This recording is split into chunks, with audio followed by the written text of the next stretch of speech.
Assalamualaikum warahmatullahi wabarakatuh. Allahumma sholli ala sayyidina Muhammadin salatan tunjina biha min jamil ahwali wal afat wa taqdilana biha jamil hajat wa tutahhiruna biha min jamil sayyiat wa tarfa'una biha indaka ala darajat wa tuballighuna biha aqsal ghayat min jami'il khairati fil hayati wa ba'dal mamat amma ba'du. Oke guys, sekarang kita akan bahas kunci sukses atau halilintar menurut Islam. Sebelumnya mari kita simak kaidah yang pertama. Kaidah yang pertama, apa yang telah terjadi adalah takdir. Jadi suksesan atas sekarang adalah takdir dari Allah Subhanahu wa taala. Namun takdir suksesnya itu tidak Allah berikan secara cuma-cuma. Karena ada hal-hal yang Atta lakukan sehingga Allah memberikan reward. Oke. Mari kita tengok kaidah yang kedua. Jadi patuh pada Al-Qur'an dan hadis menimbulkan keberkahan ya. Sedangkan pelanggaran terhadapnya menghasilkan kemudaratan atau musibah. Lalu apa sih hal-hal yang Atta lakukan yang sesuai dengan Al-Quran dan hadis sehingga Allah memberikan kekayaan yang berlimpah pada dirinya? Mari kita simak fakta tentang Atta. Nih faktanya. Saya ambil dari website Kompas ya. Jadi Atta Halilintar ini mengatakan ia pernah putus sekolah saat duduk di bangku SMP. Keadaan ekonomi memaksa Atta Halilintar harus berhenti sekolah dan membantu orang tuanya bekerja. Karena saat itu keluarganya mengalami kesulitan ekonomi.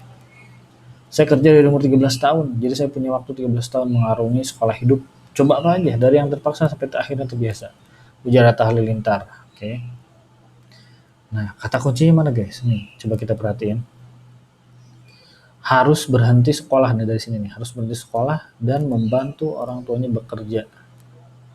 Nah, itu kuncinya. Jadi membantu orang tuanya bekerja dan bantu adik-adiknya juga, saudaranya juga. Lalu emang kenapa sih kalau bantu orang tuanya dan bantu saudara, emang kenapa? Ada, mari kita cek di Al-Quran dan hadis ya.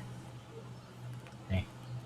Jadi ternyata sodakoh pada siapapun ya, mau pada keluarga sendiri atau pada orang lain, itu dapat balasan 700 kali lipat guys. Itu sumbernya dari mana? Dari Al-Baqarah ayat 261. Jadi memberikan sesuatu pada keluarga atau pada orang lain, pada siapapun dapat balasan 700 kali lipat.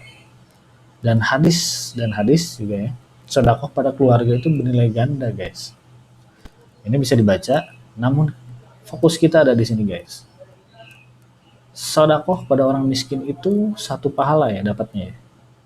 Sedangkan sedekah kepada kerabat itu saudara, keluarga, itu dapat 2 pahala. Itu sedekah dan menghubungkan kekeluargaan. Hadis riwayat Tirmizi, Tuhfatul Al-Ahwazi 3325. Jadi udah jelas ya, Atta ini melaksanakan dua perintah ini ya, Al-Quran dan hadis. Lalu mari kita coba hitung-hitungan ya guys, kita hitung-hitungan nih. Andai nih Atta membantu ekonomi keluarganya, ibu, bapak, saudara, senilai 10 juta aja nih, 10 juta aja. Balasan dari Allahnya lihat, 10 juta kali 700 guys, 7 miliar. Sih besar sekali kan, dan memang tidak heran dia pasti lebih dari ini kan. Kalau anggap dia bantu orang itu 100 juta gitu, dia dapat 70 miliar. Luar biasa guys. Dan memang nampak gitu kan dari hasil yang dia dapatkan sekarang gitu, bahkan mungkin lebih gitu ya. Jadi inilah rahasia sesungguhnya yang dia laksanakan.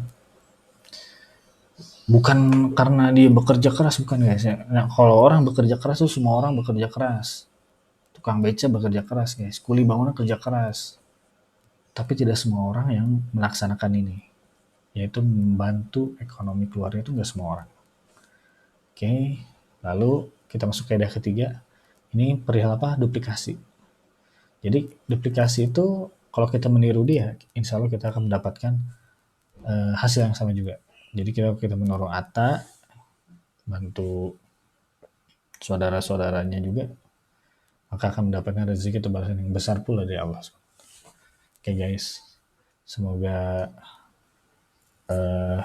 kisah ini bisa jadi cermin bagi kita supaya lebih yakin gitu ya dengan Al-Quran dan hadis lah. Oke, sekian. Assalamualaikum warahmatullahi wabarakatuh.